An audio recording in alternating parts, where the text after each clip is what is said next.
mysterious traveler.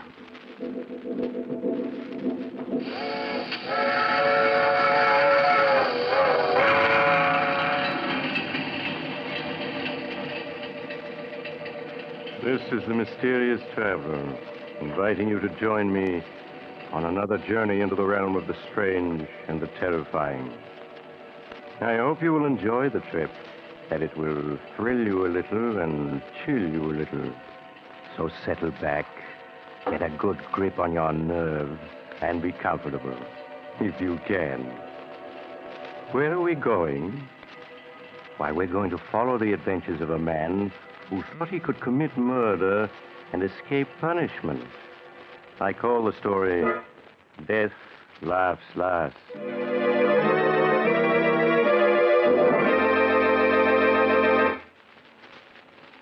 It was while I was practicing medicine in an eastern city that Edward Harrison brought his wife Mary to me for an examination.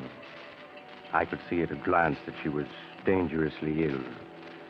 When I had finished my examination, however, I tried to conceal her true condition from her till I had a chance to speak privately to her husband. It isn't anything serious, is it, Dr. Smith? Oh, please tell me that it isn't. Well, I'm afraid it's too soon to say, Mrs. Harrison.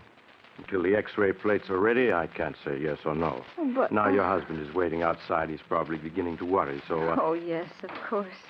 Here's your wife, Mr. Harrison. You must have thought I'd kidnapped her. No, but I was getting a little worried, Doctor. I hope you didn't find anything very wrong. Well, I took several X-rays, but I won't be able to tell much until they're developed. I'd like your wife to come back day after tomorrow, if she can. Of course, Doctor. What time would be the best? Well, any time that's convenient to you. Now, I'll write out a prescription your husband can have filled. Will you step in for a moment, Mr. Harrison? Sure thing. With you in a moment, Mary. Of course, darling. Sit down, won't you, Mr. Harrison? All right. Now, what is it, Doctor? Mr. Harrison, your wife is dangerously ill. Does that mean she's going to die? Her only hope is a brain operation. A very difficult and delicate operation. Without it, well, I could only give her 6 months, a year at most. No, it mustn't be. She's got to have the operation, you hear? I must tell you, Mr. Harrison, that only one man in this country has the necessary skill for the operation your wife needs. He's Dr. Howard Richards, and naturally he's in great demand. His average fee for an operation is about $1,500. $1,500? Well, of course, if you can't afford that, you might consider the circumstances and... No, I can afford it. I can afford anything Mary needs. Well, then I'll get in touch with him at once. Yeah, sure. You make the arrangements right away, and I'll get a hold of the money. I'll get it to you by tomorrow, sure.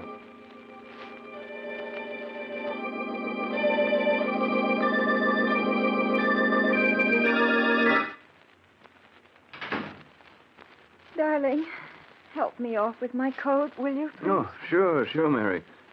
Yeah. How are you feeling? Oh, much better since Dr. Smith gave me that medicine in his office. He's a swell doctor. He'll fix you up in no time. Did he tell you anything more, Edward? Not a thing, except that the treatment might take a little time, that's all. A little time? Oh, dear, I hope it won't be too expensive. Your business hasn't been good, and we've used up all the money in our savings account, and... Oh, don't you fret about money. Don't you worry about anything. All right, darling, I won't. Oh, but aren't you going to take your coat off? No, I've got to get the prescription the doctor gave me filled.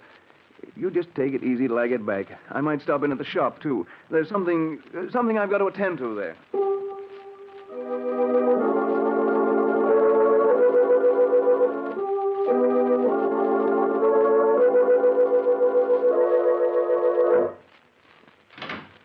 Mr. Danvers, I'm Ed Harrison. Oh, yes, Mr. Harrison. Please sit down. I see that you want to borrow $1,500 from us. That's right. Unfortunately, the security you offer, your home... Well, what's wrong with it? It's a swell little house, good section, all in good repair. Yes, that's true. But you already have a first and second mortgage on it, totaling $4,000. And, well, I'm afraid we can't make any further loans on it. But I've got to have the money. I just got to. I'm sorry to hear that because there's nothing we can do to help you. Nothing we can do.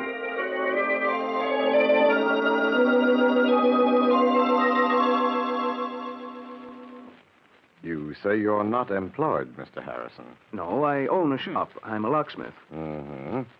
Well, that means you're never certain of your income. If you had a job now, a regular income you could depend on. What are you getting at? You mean you're not going to let me have the money? I certainly wish I could, but under the circumstances, well, I'm sorry, very sorry, but there's nothing I can do.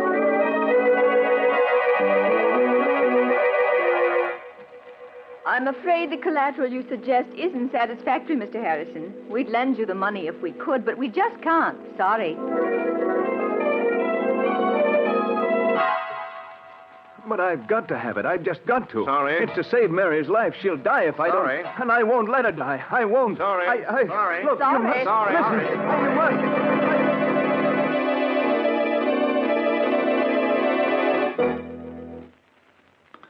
Edward, you aren't eating.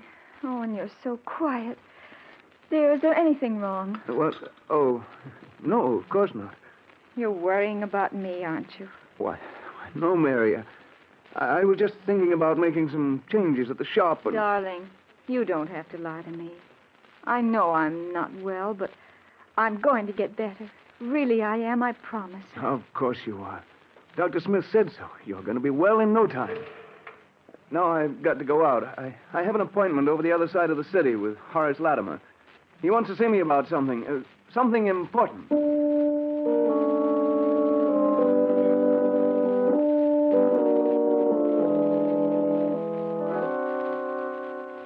Edward had no appointment with Horace Latimer, but went to see Horace anyway.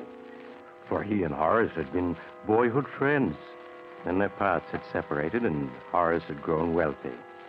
But in his desperation, Edward Harrison hoped that Horace would remember the past and would lend him the money he'd been trying to raise all day.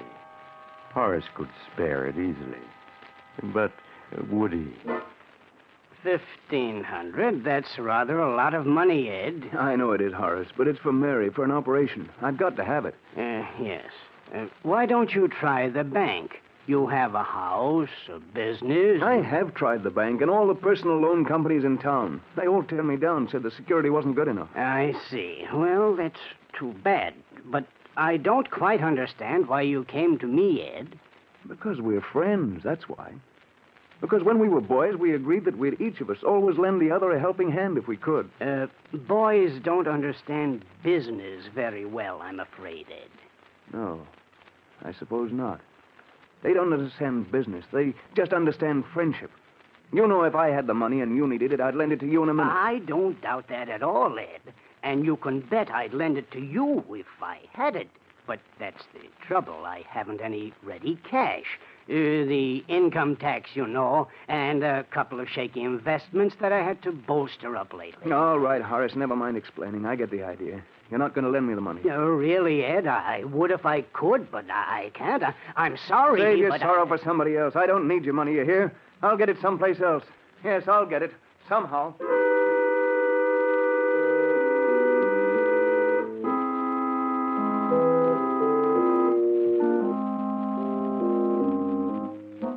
After he had slammed out of Horace Latimer's expensive home, Edward stood for a moment on the dark street corner, staring back with bitterness in his face. Sorry. Yes, you're sorry. In a pig's eye, you're sorry. What a sap I was to think you were a pal of mine. What's that, buddy? Oh, was you talking to me? Oh, no, sorry. I guess I was thinking out loud. Oh, that's okay. Hey, got a match? A match? Oh, sure. Yeah, there you go. Thanks. Okay, just hold it like that. Ma- Make a move and I'll plug you. Gun? Yeah, Why, this you... is a stick-up. Hold hand over your dough and make it fast, see? My dough? That's a hot one. I'm out trying to raise money myself. We're both out of luck. I've only got $1 on me. Take it if you want it anyway. It's more than I could raise. Don't try to kid me. Stand still while I see what you got in your pockets. A wallet.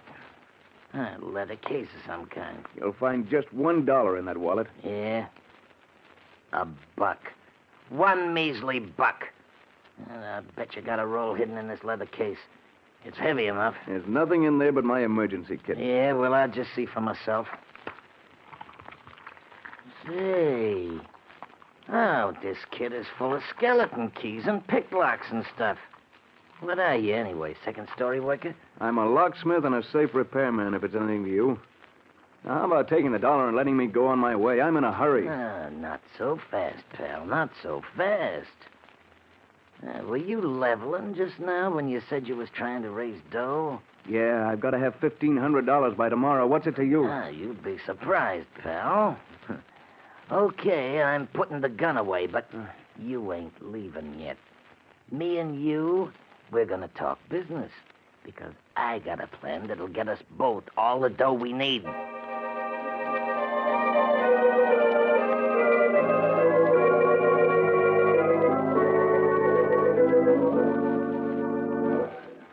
Two more beers, waiter. Coming up. Well, is it a deal on my proposition? I don't know, Mike. Ah, sure you do. There's nothing to it. You can open locks and safes. I know where there's a house with plenty of dough in it. You and me together, we'll go get it. We'll make a team. But burglary? I ain't never stolen anything in my life. Listen, you said you needed the dough bad, didn't you? So do I, plenty bad. You said you'd do anything to get it, didn't you? Yes, I did. Then what are you hanging back for? All you gotta do is get the back door opened and the safe. In half an hour, you'll have your $1,500 and more. How else are you ever gonna get it? Answer me that. I don't know. You're sure the money's there, Mike? Positive. I was casing the joint, looked in the window in time to see the old geezer put a whole roll of bills in a safe that's like a bread box. Ah, you could open it with your teeth. All right, I'll do it. I've got to have the money. I'll go on the job with you.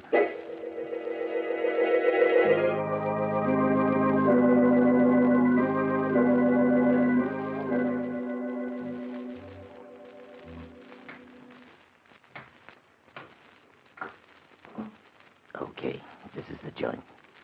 Everybody's hit the hay long ago. It'll be a cinch. The luck looks easy. But I shouldn't be doing this. There must be some other way to get the money straight. Don't be a sucker all your life. You gotta take what you want in this world. If you don't, you'll never get it. Everybody's a crook of some kind. Take it from me. Well, Get on. Get that door open. We gotta get inside before we're spotted. all right. Let me take a second, I think. Yes. There. It's unlocked. Okay, get inside. The safe's in the library. Down this way. Don't make any noise. You're sure there's only two of them in the house? Yeah, the old guy and his butler. Probably both of them deaf as posts. Here's the library. Come on. The safe's behind the picture on the wall. This picture? Yeah, that's it. I'll lift it down. There you are. That safe is just a kid's toy. Go ahead, get it open. It won't be that easy. But I'll have it open inside half an hour.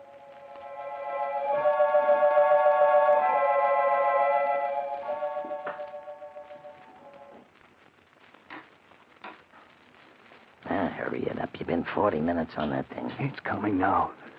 There. It's open. About time, too. And now let's see what's in it. Here's the cash box. Will I open it? There. Look. Dough, cash, Mazuma. What'd I tell you? There must be thousands there. Easy. Come on, we'll count it and divvy it up. No, never mind. Just give me $1,500. That's all I want. You can keep the rest. Are you kidding? No, that's all I want. Just the $1,500 I need. Okay, it's your funeral. Here you are. 10, 11, 12, 13, 14, $1,500 bills. $1,500. Yeah, for just an hour's work. Easy money, huh? What do you say? We crack a couple more cribs tonight? No, I just want to get out of here now and... Get behind this door. I'll take care of it. Burglars. Jenkins, please help. What'd you expect me to do? Shake his hand? But you killed him. Yes. I'm an accessory to murder. Cut that duff and let's get out of here. Or do you want to get caught? No, of course not. All right, let's get going. Come on, we can... Stand still, both of you. I have a gun and I have you The covered. butler. If you move, I'll shoot. I can see you perfectly. He's standing on the stairs. He's got a gun. We caught. No, not yet. We ain't. Not by an old scarecrow with a rusty horse pistol. Put up your hands. I'm going to call the police. You've done something to the boss. Hey, okay, we'll put up our hands. Light from me, Will. Oh! Hey, shut him. We gotta get out of here in a hurry. Bill shots.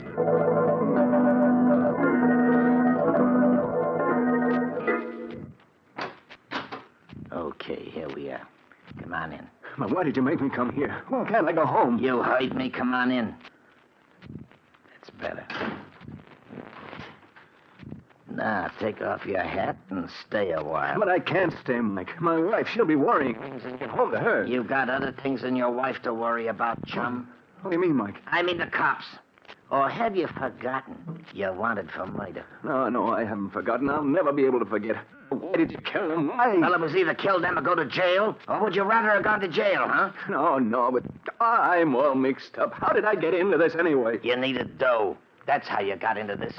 And you got it, so now cut out the sob stuff. Why won't you let me go home? Why did you make me come here to your room? You're here so you and me can have a little talk. Kind of a talk. Well, chum, that door and that safe open. You and me got a future together. I won't do it. I won't. Sure you will. And always send a little note to the cops. They'd get you, too. I'd be a long ways off here. You got a sick wife. You can, they say. You don't think you can pull a job and then go on as if nothing had happened. Somebody's always got to bear another. I did it only for a minute. Minute now and you can't get out. Wait. I will get it off my chest. Oh, no, you do. You see, Dick, and if I talk... Hey, get it, go! You got me into this. I'll take that gun away from me. I'll plug you out! Oh! Mike. He's dead. I'm going to get away. In a daze of horror, he made his way to the street. Thoughts which he could not control round in his head. They'll hang me. But I had the money to make Mary. Now they'll catch me. They'll hang me. I've got to. Paid for somehow. But you can't escape if you're lucky. I need a drink. I've got to have a drink before I go crazy. So Edward Harrison stopped the street and struggling to control his shaking as normal. He ordered a double whiskey and gulped it. His senses cleared a little. He heard the radio at the end of the bar broadcasting a warning to the city. Attention. The police stop for the following man. Committed in the Buxton Park. Please make a note of the following man. Say, buddy, what's the radio off for? Because I was... Did he? And I got a night I want to hear it. So I'm going to turn it back on again. No, you mustn't. But I'm going to. If you try your gun right here under the bar, see what that dirty killer looked like. I repeat, beyond height, lean and wiry, with reddish-brown hair, in Buxton Park earlier this evening. Man reported once to him. Now turn you back to our regular night owl program of popular dance tunes. Lean and wiry with reddish-brown hair, huh? Well, that ain't you. You're heavy-set and black-haired. But for a minute there, you had me going. I was positive you was the killer the way you didn't want me to hear the description. I guess you're just jumpy, huh? Well, here, have another drink. On the house. Thanks. I need some sleep. Yeah, that's what I need. Some sleep. How close he had come to giving himself away. Edward Harrison hurried. Mike the police were looking for. Not Edward Harrison. And they had. Edward Harrison was safe. His own good luck, Edward was asleep. Quiet and troubled by nightmare, Mary was already preparing breakfast. Good morning, darling. Who? I was pretty late. I stopped at the shop. I was pretty late, a little work. I forgot to watch the time. Oh, this morning you look terrible. I know. You're worrying about me. Really, I am. Of course you are. I'm going to see to that. What do you think? Dr. Smith called up last night. He wanted to talk to you. Said he had some good news for you. Good news? Yes, but he wouldn't tell me what it was. I don't know why. He asked for you to stop in at his office this morning. I think I know what it is. Yes, sure, I'll go right over and see him. Oh, but, darling, you're going to eat breakfast first, aren't you? I'll eat when I get back. I want to see the doctor first. Anyway, I'm not very hungry. Well, all right, Edward. But please hurry back. I want to know what the doctor says, too. Yeah, sure, Mary. I'll be right back. But everything's okay now, darling. Everything's okay.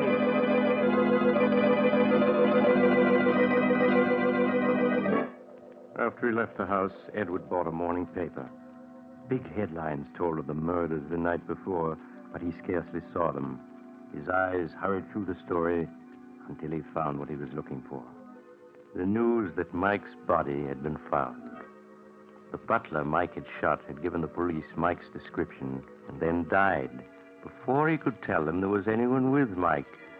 So the police had listed Mike's death as a suicide or an accident and closed the case. Edward Harrison was safe.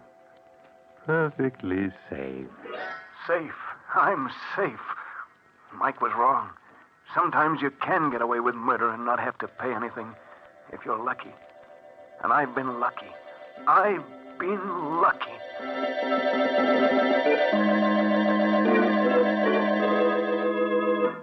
When Edward Harrison entered my office, he sat down beside my desk and tossed a folded newspaper into the wastebasket. His expression was that of a man who had just faced disaster and been rescued at the last moment. Good morning, Doctor. Mary said you'd phoned. You had good news. Yes, Mr. Harrison, I called you last night after I got in touch with Dr. Richards. I wanted to tell you that he had agreed to operate on your wife. Oh, that's swell, Doctor. And I've got the money right here in my pocket. Money, yes. Yes, I was also going to tell you that Dr. Richards had said not to worry about it. You could take as long as you wanted to pay it. As long as I wanted. Yes. Then it wasn't necessary. I didn't have to do it. I didn't have to do it. I'm afraid I don't understand. Never mind, Doctor. I mean, I've got the money. I want to pay it. He's got to take it right away. Well, what's the matter? What are you looking at me like that for? The operation is going to save Mary's life, isn't it? You said it would. You can go back on your word. You can, do you hear? It's not that, Mr. Harrison. Yes, the operation would save your wife's life, but unfortunately, Dr. Richards was the only man in this country able to perform it. Well, so what? He said he'd do it, didn't he? And I've raised the dough to pay him, so what's the hitch? Mr. Harrison, Dr. Richards can't perform the operation now. But you said... He was tragically murdered last night by a burglar who broke into his home in Buxton Park.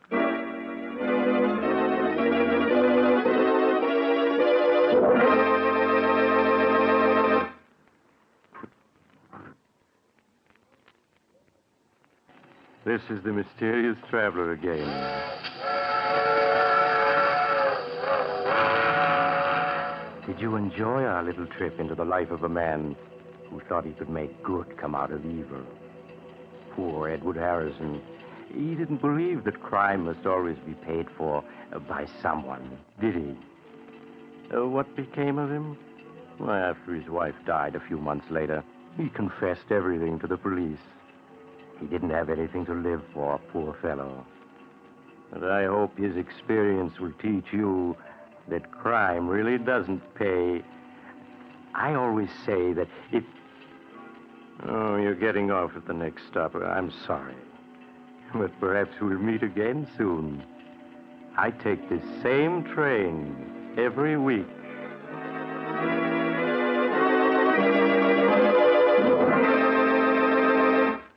You have just heard Chapter 42 of The Mysterious Traveler, a series of dramas of the strange and terrifying.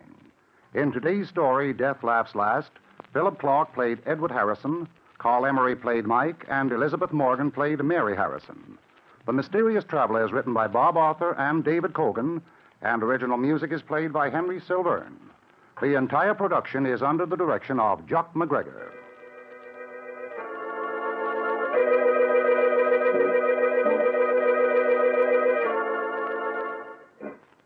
And now, an important message for all of you. This is Jock McGregor speaking. The National War Fund drive begins tomorrow. As you probably know, this fund includes over 22 of the major war relief and service organizations. As the war progresses on all fronts, more and more people will need help. Our armed forces, American prisoners of war, our allies, and people right here at home. And by giving to the National War Fund, you will be helping. Consider just one of the many organizations that the War Fund supports, the USO. More than 3,000 service units are in operation, clubs where our servicemen and women find recreation, dances, educational activities, reading, writing, and game rooms, and religious counsel. The USO is responsible for the traveler's aid desks which helps servicemen make connections and find sleeping accommodations. It operates the lounges in railroad and bus terminals. USO camp shows bring American entertainment to our troops at camps and stations throughout this country and in all the combat zones. Groups will play the jungle circuit in the South Pacific, the desert circuit in North Africa, the grass skirt circuit in the Hawaiian Islands, and the foxhole circuit in combat zones just behind the front lines. We can't measure in money the good accomplished by the USO, but we can help to continue that good work by giving our money the National War Fund. So when your community war fund or war chest representative calls on you, give and give generously. Listen next time to a tale titled The Man the Insects Hated. Another Tale of the Mysterious Traveler.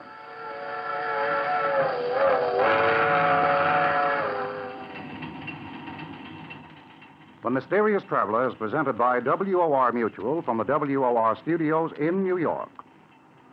Beginning Saturday, October 7th, The Mysterious Traveler will be heard at a new time. It will be presented every Saturday evening at 10:30 Eastern Wartime over most of these same stations. So remember the new time, 10:30 p.m., Saturdays. This is Mutual.